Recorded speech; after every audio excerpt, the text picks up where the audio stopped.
Olá, muito bem, seja muito bem-vindo a mais um Rumo Certo. É muito bom ter você aqui conosco.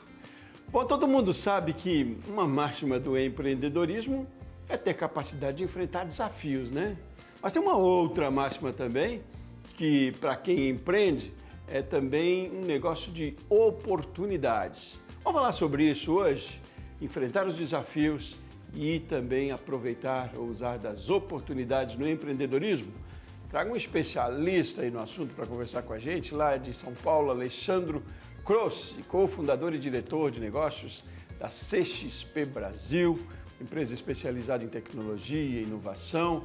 Tudo bem, Alexandre? Seja muito bem-vindo. Como tá? Tudo bem? Obrigado, agradeço a oportunidade aqui, tá tudo certo. Ótimo, obrigado a você aí por disponibilizar seu tempo e compartilhar com a gente, trocar ideias sobre temas tão importantes aí, né? Então, antes da gente começar a conversa propriamente, me fala um pouco de você, da sua trajetória e do trabalho que vocês desenvolvem na CXP. A CXP surgiu no mercado muito mais numa linha de distanciar um pouco do mundo corporativo para o lado humanizado, né? Então, eu fui diretor de várias companhias, diretor executivo nessa parte de consultoria e tecnologia, sempre traçando de acordo com oportunidades do mercado, né? E a CXP surgiu muito mais para agregar um mercado, ter um atendimento mais próximo e criar soluções inovadoras, né? Principalmente no mundo de automação. Então a gente acabou tendo um crescimento exponencial aí por essa ótica de negócio e vem evoluindo a cada ano aí. Pois é, e aí vocês prestam consultoria, então? Isso. A gente presta consultoria para grandes empresas, pequenas empresas, médias empresas, muito mais voltado para um lado de inovação e entendimento do cliente, né? Então a gente entende os desafios deles e cria soluções de negócio, foca no mercado que eles têm que resolver, ou os desafios deste mercado que eles têm, e criamos algumas coisas com as nossas especializações. E que segmentos mais vocês atendem? Que porte de empresas também? A gente tem grandes bancos, segmentos financeiros, empresas de saúde, indústria, telecom. Então a gente tem um mix de mercado aí, né? Muito no varejo também. Então são grandes companhias que têm grandes desafios. Então são empresas de grande porte, tanto de pessoas quanto de porte financeiro. E agora então, Alexandre, quando a gente fala de inovação, de tecnologia, não é nem questão de escolha, né? Não tem opção, é chover no molhado. Empresas para se manter, né, para se manterem no mercado, precisam pensar em inovação, precisam pensar em tecnologia. Mas o que é isso na prática, no dia a dia? O que é? É estar no mercado digital e só? É lógico que não, né? Mas me diga então, qual é hoje o grande desafio de estar preparado para essas tantas mudanças que a gente está vivendo? A gente tem mudanças muito bruscas acontecendo, né? A pandemia trouxe isso também, né? Trouxe uma necessidade de digitalização muito grande. Então, os termos que a gente começou a trabalhar antigamente, como transformação digital, essa inovação de acesso remoto, isso já não é mais uma expectativa, é uma realidade. Então, de fato, o que tem acontecido muito é que a automação de processos, a parte de digitalização, ela tem acontecido, mas se a gente olha muito o lado na inovação, a gente tem aquele conceito, né? O pessoal tinha muito conceito de que a gente precisa criar algo muito novo, desenvolver algo muito novo. Muitas vezes a gente tem conexão de coisas que criam uma solução inovadora. Então, onde o desafio que está, né? Então, as empresas não têm mais opção mesmo. Na verdade, não só pela concorrência que está indo para caminhos digitais, mas o consumidor mesmo. A exigência do consumidor, o modo hoje de compra, o modo hoje de atendimento, ele está no foco totalmente tecnológico. Então, a adaptação disso, ou adaptabilidade, ela tem que ser constante, ela acaba sendo uma recorrência, né? E a gente tem que estar acompanhando isso o tempo todo. Então, o grande suporte aqui é como a gente, ao mesmo tempo, se mantém com a inovação em dia, se mantém com o parque tecnológico atualizado, mas também está olhando o consumidor, né? Que é a demanda que tem ali na ponta. Então, a gente acaba criando essas duas verticais aí. E qual é a máxima dessa demanda aí? O consumidor quer o quê? É mais facilidade hoje em dia? Quem é competitivo usando e bem da tecnologia que a gente tem e da inovação? Eu acho que hoje o tal do Customer Experience, que até a gente leva isso no nome, ele é muito real. Então a sua experiência de ponta a ponta, ela se diferencia dos demais. O quanto que eu tenho alinhado a velocidade do processo com o meu atendimento de ponta a ponta, né? O que eu consigo resolver, hoje a gente sabe que quando a gente entra num WhatsApp, por exemplo, de uma companhia para fazer determinada compra ou determinada seja reclamação, seja atendimento, a gente quer de ponta a ponta essa resolução pelo mesmo canal de atendimento. Isso é uma coisa muito engraçada, né? E por trás disso tem muita tecnologia suportando, né? Então, quando você deseja comprar, você quer ao mesmo tempo ali já colocar o seu parcelamento, colocar o seu modo de pagamento, resolver a sua entrega do que você está comprando. Então, acho que esse Customer Experience que hoje o consumidor ele está exigindo mais, e eu não diria que ele é uma exigência, na verdade é uma realidade. Ele está se acostumando a esse atendimento de ponta a ponta e cada vez mais veloz. Sim, mas a gente está acompanhando isso, eu digo, as empresas estão acompanhando isso em todos os níveis, porque a exigência do consumidor, a mudança de hábitos de consumo é certa, né? E veloz também. Mas também a gente está nesse mesmo passo aí, ou a gente tem que oferecer muito mais? Como é que está? Eu diria que a gente está no meio de uma jornada, né? As empresas elas já estão com uma capacidade tecnológica grande e o crescimento dessa absorção tecnológica foi monstruoso nos últimos anos, na verdade. De novo, vou repetir que a pandemia acelerou muito esse processo, mas a gente ainda tem um caminho, né? Um caminho principalmente de integração desse mundo, né? Porque muitas coisas estão sendo criadas para atender o consumidor, ou para uma necessidade tecnológica, ou porque o concorrente está numa linha digital avançada, mas como tudo isso se conversa, né? Esse é um grande papel. Eu costumo até brincar, a gente está no cliente, muitas vezes a gente mudou um pouco o perfil do cliente, do quem consome a tecnologia. Hoje a gente tem áreas de negócio com poder de decisão, que ele está olhando o fluxo do negócio da companhia, e a área de tecnologia ela virou um apoio, né? Então as decisões elas são compartilhadas. Eu costumo dizer que a gente é um grande conciliador de condomínio, a gente até brinca com isso, mas a gente está no meio do caminho para trabalhar as duas pontas. Então assim, a gente tem uma jornada ainda para chegar, mas ela já está avançada. Hoje, muitas empresas já conseguem ter um approach tecnológico muito grande, né? A gente está falando tanto de facilidade de coisas em nuvens, quanto produtos de tecnologia. Então, hoje a gente atende bem, mas eu acho que tem ainda um caminho que eu acho que agora é um caminho muito de melhoria, sabe? Não de inicialização como a gente estava. Então, a gente já está no caminho um pouco mais avançado. É mais do que a adoção, é a evolução, talvez, dessa adoção, mais ou menos por aí. Que a gente, eu trago sempre aqui uma dor de consumidor, que sou também. Lógico, tem muita coisa já que realmente facilita e é muito bom. Um pós-venda, às vezes, que faz toda a diferença. Enfim, alguns detalhes. Mas a gente, enquanto consumidor, percebe muito isso, que as empresas estão, sim, com a adoção de tecnologia, de programas e softwares, mas no resultado, na relação, parece pior. Então, me parece isso. Uma coisa é a adoção da tecnologia, outra é a evolução dessa adoção, não é? É porque, na verdade, a gente também tem aquele... nada substitui ainda aquela relação humana. Então, a gente está diminuindo as relações humanas, isso é uma realidade, né? A gente está fazendo muita interação com máquinas, a gente fala muito de automação, né? Robôs, atendimento por robô, tira um pouco o que a gente está tentando evoluir é exatamente tirar um pouco dessa frieza de atendimento, trazer realmente para uma realidade, mas a evolução disso ela vai muito de encontro, porque cada empresa tem um tipo de demanda. Não dá para a gente pensar como a gente pensou na adoção, que são pacotes fechados, muito pelo contrário. Cada um tem um modelo, cada cliente tem um tipo de demanda para determinada compra que ele faz. A gente está citando compras aqui, mas são determinadas situações, claro. Mas então eu acho que a evolução agora é a melhoria de cada passo, mas não dá para a gente esquecer o que a gente tem de base de relação humana. Tentar, claro, inserir ao máximo disso, né? Então isso é um impacto mesmo. É que envolve a nossa cultura também, de certa forma, né? Eu trago uma outra experiência aqui. Eu, com família, fui numa praça de alimentação de um shopping e você, para pedir uma comida, você não conversa com ninguém. Você chega no totem, faz o seu pedido, faz o seu pagamento, sai uma senha, você senta à mesa, a senha é chamada, você vai lá e pega. Você não disse o que queria para ninguém, você não ouviu muito obrigado, tudo bem. É muito curioso, é muito facilitador. Eu imagino que para processos isso seja ótimo, mas é muito estranho para a nossa cultura, né? De chegar e conversar com você, olha, eu quero tal coisa, você tem aquela opção? Não tem. Você é tudo no dedinho, no totem aqui, no touch, e vamos embora. Ótimo, né? Você acaba tendo os dois pesos, né? É ótimo, mas também assim, o dia que está sem sistema é o caos. Então é bem isso também, né? É uma personalização. Sim. Que você tem que ver. Cada caso é um caso, né? Talvez para aquela empresa, aquele modelo de negócio, isso funcione muito bem, tudo bem. A gente foi embora satisfeito com o que comeu, beleza.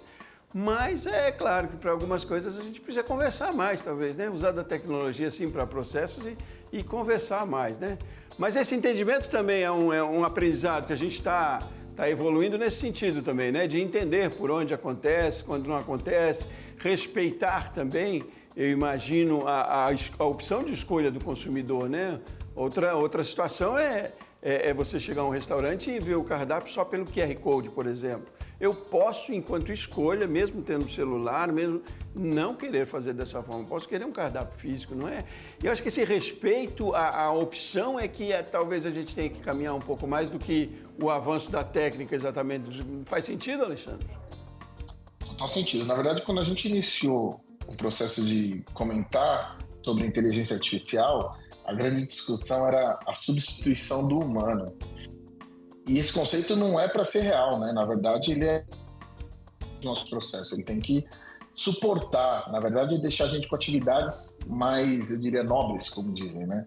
Então, de fato, o respeito da decisão do consumidor ela é mais importante que tudo, tem que ser prioritária. Aquele quesito que a gente pensa, o cliente no centro de tudo, ele tem uma realidade e um fundamento, né? Não dá para a gente empurrar a tecnologia goela abaixo se ele não está preparado para utilizá-la, inclusive. E se não tem um desejo, como você mesmo mencionou. Então, é um respeito mesmo, você tem que trabalhar numa flexibilidade, isso é um grande desafio das empresas, de entender o consumidor. E agora, mais ainda, ele tinha um entendimento do modelo de compra e é uma adaptação interna também, como ele entende o novo consumidor. A nova geração que compra, com a geração antiga, também compra muitas vezes no mesmo canal, então, ou não. Então, existe um entendimento importante. É engraçado isso, mas é um respeito mesmo. A sua palavra está perfeita, assim, tem que respeitar, mas entender como é que o consumidor novo compra versus o antigo.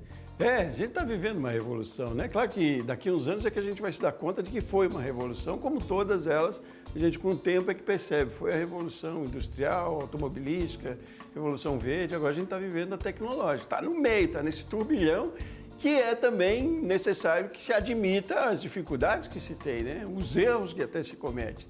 Mas, enfim, estamos nesse processo. Alexandre, vamos fazer um intervalo rapidinho. No próximo bloco, quero falar um pouco mais, quase que pontualmente, aí dos desafios. Então, para quem está pensando em começar também um negócio, né? Por onde ele deve pensar de que seja da melhor forma, trazendo já para dentro a tecnologia, trazendo a inovação também. E quais são as grandes oportunidades, uma vez que se esteja dentro deste movimento, desse caldeirão aí. Mas é um intervalo rapidinho, tomar uma aguinha, a gente volta na sequência, combinado? Combinado. E combinado com você de casa, você aí da sua empresa também? Nós aqui do Rumo Certo, voltamos já, esperamos por você.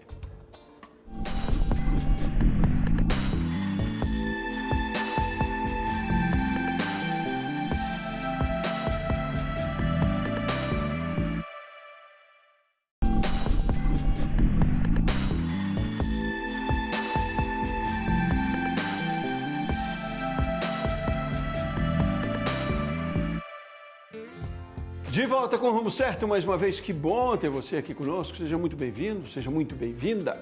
E você viu no primeiro bloco, né? A gente está falando hoje sobre tecnologia, sobre inovação, sobre desafios e oportunidades para quem já está no mercado, empreendedor, para quem quer abrir uma empresa também. Vamos continuar na conversa? Está comigo, Alexandre Croce, cofundador e diretor de negócios da CXP Brasil. Seguimos a conversa sem perder tempo, Alexandre, vamos lá. Eu fiz uma provocação aí da gente tentar pontuar alguns desafios e talvez oportunidades que os empreendedores que já estão no mercado e, como a gente disse, aprendendo a cada dia a se virar com tantas mudanças, mas também para quem pensa em entrar, quem pensa em abrir um negócio, um pequeno negócio que seja, que é o nosso foco aqui, né, micro e pequenos negócios, que ponto ele deve atentar quando pensa mais do que a questão financeira, talvez, para abrir um negócio, o que ele tem que atentar hoje para que a relação seja boa com o consumidor, com o seu fornecedor, que o seu negócio seja perene? Vamos lá, eu vou tentar falar um pouquinho sobre esse tema, que ele não é uma escola, ele não tem um by the book, né? Tem uma sequência aí que possa ser tratada com parcimônia, mas vamos lá. De fato, quando a gente pensa em empreender, eu acho que a gente tem que entender um nicho de mercado, né? Onde a gente tem um potencial mercado para atender. Quando a gente fala muito de investimento, né, todo mundo pensa que, poxa, a gente precisa de ter uma base financeira para que a empresa se destaque ou que ela tenha algum investimento alto, eu discordo um pouco. Eu acho que é uma combinação de algumas coisas, né? O entendimento do negócio que você vai propor, eu acho que é o mais importante, né? Existe um mercado, o potencial desse mercado, ele está estudado? Estudado que eu digo assim, existe uma lacuna possível para entregar? Porque muitas vezes a gente pensa que a gente tem uma estrutura muito grande de companhia para atender ou para se tornar uma grande companhia. Não, eu acho que o crescimento dela ele é pautado de acordo com o que você descobre de oportunidades do mercado, né? Nós aqui, por exemplo, quando nós começamos, a gente começou com oportunidades muito voltadas para a inovação, que é um mundo muito de conexão de produtos, não é criar nada do zero. O professor Pardal vai criar alguma coisa do zero que vai explodir no mercado? Não, a gente tem soluções aqui, por exemplo, que atendem o mercado de forma ampla, de muito mais híbrida. E ele atende vários mercados com uma mesma solução. Então, se você perguntar para mim o que um empreendedor precisa, entender o próprio mercado, entender para onde ele quer chegar, e claro que as pessoas que estão ali criando esse modelo novo, ela tem que ter um potencial de crescimento, de conhecimento, mas também da sua jornada, né? Porque você cria uma empresa muitas vezes baseada na sua jornada. O que eu vivi de mercado corporativo transformou o que é mais importante, né? O que eu não quero que tenha na CXP. Então, esse é um termo até engraçado. Tipo, pô, o que você quer que a CXP tenha? Eu já sei o que eu não quero que tenha. E já deu errado em outros lugares. Então, isso já é um ponto de partida, né? É um bom caminho já, né? Agora, é fato, repetindo até o que a gente disse no primeiro bloco, que precisa trazer para dentro do seu negócio as facilidades da tecnologia, né? Não tem como hoje, senão você fica isolado, não é? Você fica muito fora do mercado, porque você não vai ter a mesma velocidade, a mesma qualidade do seu concorrente. Dependendo do tipo de negócio que você está abrindo, vou citar alguns exemplos aqui no nosso dia a dia. Se você for abrir um mercadinho da esquina e não tiver a maquininha de cartão, você está morto, né? Então é um exemplo muito simples, mas é um método de tecnologia, que a gente vem e roda ali atrás. Então a gente sabe que atrás dessa maquininha tem um processo gigante rodando.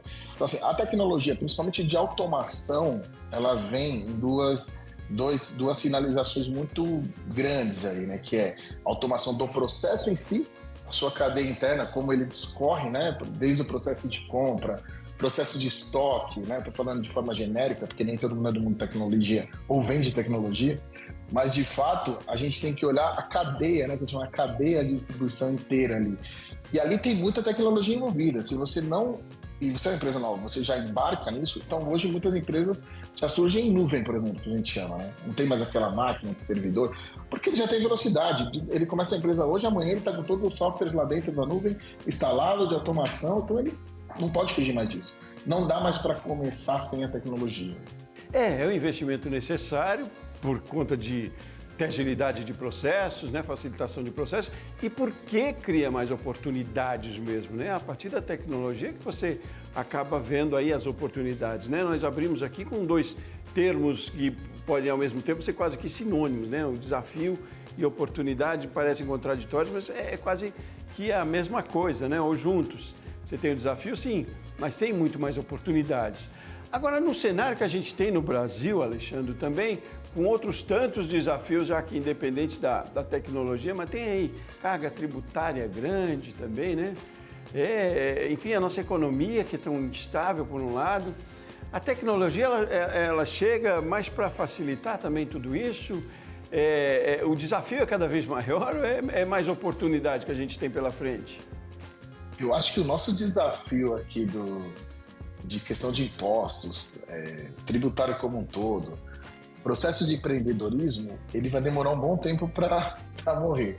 Então a gente brinca aquele caso de matar um leão por dia, é a pura realidade. O empresário no Brasil, ele tem duas dificuldades, né? Fazer o negócio dele andar e sobreviver, mesmo andando. A gente sabe de todas essas dificuldades. A tecnologia nesse ponto, ela te contribui de várias formas. Como você trabalhar num ambiente cada vez mais enxuto para que você tenha margens saudáveis, né? Que você consiga sobreviver, e não só sobreviver, que você tenha uma evolução corporativa e, ao mesmo tempo, você tem como se diferenciar dos seus concorrentes, né? Como você vai... Porque a mesma tecnologia utilizada aqui, muitas vezes ela é utilizada no B, no C, no D, mas a forma que você a utiliza e aí vai de encontro com a nossa criatividade brasileira, ela vai facilitar muito para você crescer como empreendedor. Porque ser empreendedor aqui não é fácil, a gente sabe disso, isso é histórico, né, no Brasil. Mas tem caminhos. Mas também eu acho que a crítica, ela não é só, é sempre tributária. Mas eu acho que tem muita oportunidade no mercado. É um mercado também que, na contrapartida, te traz muita oportunidade, né? A gente brinca que se as grandes oportunidades surgem nas crises, não precisa ter uma crise, mas nos desafios ela pode surgir. E a tecnologia está alinhada a tudo isso, não tem como fugir, tanto como ferramental para o seu negócio, como para a estruturação da sua empresa, né? A questão da gestão e gestão de pessoas também para empresas micro e um pouco maiores, enfim, grandes corporações também, mas a gente trazendo aqui para o nosso foco aqui, também virou um ativo muito forte, né? São elementos para além do produto ou do serviço que se oferece, e isso também a tecnologia ajuda nesse processo, né? Porque ganhou muito mais força também, de novo fazendo referência aí à pandemia, né? Negócios hoje em dia, cada vez mais está evidente que as empresas são constituídas de pessoas, mas isso por um tempo parecia que não, né? Nós éramos meio que máquinas aí. Mas esse também é um ativo importante e que é preciso se olhar quase com uma atenção diferenciada, né, Alexandre? Eu diria que é o ativo mais importante, inclusive, né? Porque a gente tem que... O engajamento das pessoas, ele tem que seguir o mesmo propósito, ou seja, o seu propósito tem que ser interessante para todas as pessoas da companhia. Elas têm que compartilhar disso. Acho que isso é um grande desafio, mas é uma realidade, né? A gente não faz uma empresa sozinho, a gente não evolui sozinho. Por mais que a gente tenha a tecnologia, ela te dá velocidade, te dá tração, ela te dá capilaridade, então a gente consegue ter muita capilaridade, mas a gente precisa do engajamento das pessoas. E também ela pode ser trazida como benefício, como você falou. Como a gente está numa empresa de tecnologia, tudo que a gente traz de tecnologia para dentro de casa, tanto no crescimento como aprendizado, como evolução técnica, isso entra como benefício e faz parte de um dos benefícios. O quanto que a pessoa pode crescer aqui em conhecimento, como que ela pode crescer em know-how de mercado, o quanto que a gente dá de ferramental para ela evoluir. Acho que a grande diferença, que a gente fala muito hoje, né, é como manter talentos. Manter talentos, eu acho que é você dar hoje, mudou um pouco esse conceito de antigamente, hoje você dá ferramentas para que ele possa crescer dentro de casa. Eu acho que esse desafio é o que vai mover ele, e claro, tem que estar alinhado ao propósito da companhia, né? A pessoa tem que estar feliz no trabalho. Então, hoje a gente tem muito impacto, né? Modelo híbrido, tem muita coisa que estamos aprendendo, o mercado está aprendendo como tracionar, que foi muito rápido, mas eu acho que isso é uma grande verdade, assim, que a gente traz tecnologia e possibilidade, você permite uma evolução da pessoa no que ela queira ser de uma forma meio ilimitada. Então você tem ganhos em cima disso. É muito bom pensar assim. E não é discurso, né? Não é, né, Alexandre? Não é conceito. Isso é prática já, é no dia a dia, é resultado. Aí, trazendo de novo a tecnologia, dá para metrificar isso, né? O investimento que se faz no ativo pessoas, nesse patrimônio que as empresas têm de mais fortes. Alexandre, a gente vai indo para o final da nossa conversa, mas eu queria traçar aqui, tirar da sua cartola aí de guru, o que você imagina pela sua visão, então, dentro dos negócios. A gente, hoje em dia, é difícil falar de futuro, porque o futuro é o próximo segundo, é tudo tão fast, tão rápido, mas ainda assim, como é que você vê empresas do futuro e empresas, estou dizendo aqui, desde da padaria, do salão de beleza, do grande restaurante, da grande indústria, trazendo para dentro do seu negócio a tecnologia e essa visão cada vez mais humanizada também dos relacionamentos. O que é que a gente pode esperar aí para os próximos anos? Eu acho que a gente pode esperar uma velocidade em ambos os mercados, em qualquer mercado, desde o pequeno até o grande. Eu acho que a tecnologia, ela não tem mais volta, né? Ela não é mais um teste. Na verdade, ela tem uma trilha a ser seguida, né? Então a gente vai acabar tendo muitas empresas automatizadas, cada vez mais. E aí, eu não estou falando de substituição de pessoas, estou falando de potencial de crescimento, ela ganha elasticidade. E as pequenas, médias empresas, elas já estão entendendo que não é só para grande. Não é grande só porque tem um poder financeiro de compra tecnologia. A tecnologia está aí para todo mundo. Então, o que você vai sentir agora, nos próximos anos, eu vou falar o bar da esquina com mais tecnologia. É o mercado de indústria com mais tecnologia. O varejo, então, nem se fala, porque a compra é por impulso. A tecnologia contribui para comprar por impulso. Então, a gente tem muitas coisas que vão contribuir. O mercado ele vem numa crescente de consumo absurda, né? Impulsionado pela pandemia, claro, mas eu acho que isso não tem mais volta. A velocidade tende a crescer cada vez mais. Como estão se criando muitas coisas novas, estamos falando de IA generativa, estamos falando de muita coisa que está por vir ainda, então eu acho que não tem como mais parar. Na verdade, a velocidade ela vai crescer. Então é o que a gente vai ver por aí, em todos os mercados. Maravilha. Olha, com isso, você está convocado para daqui a um tempo, no futuro próximo, eu digo aí uns 6 meses, voltar aqui para a gente conversar mais, saber o que tem de novo. Porque tem, né? Amanhã já tem coisa nova, eu sei que você amanhã já tem mais um monte de coisa aí na cartola para trazer para a gente informação, compartilhar conhecimento. Mas por hoje, obrigado, foi um prazer enorme conversar com você aí, viu, Alexandre Crossi, lá de São Paulo, São Bernardo, né? Você está do ladinho? São Caetano do Sul, no ABC aí, é. Mas muito obrigado pela sua participação com a gente aqui hoje no Rumo Certo. Foi um prazer conversar com você. Imagina, eu que agradeço. Obrigado aí. O prazer é meu e será um prazer voltar aqui a hora que vocês quiserem. Maravilha. Combinado. Um abraço. Um abraço. Combinado com você de casa aí também. Foi um prazer ter você aqui na nossa companhia, ter a sua audiência, você de casa, você aí da sua empresa. Eu e toda a equipe voltamos no próximo programa. Um forte abraço e até mais.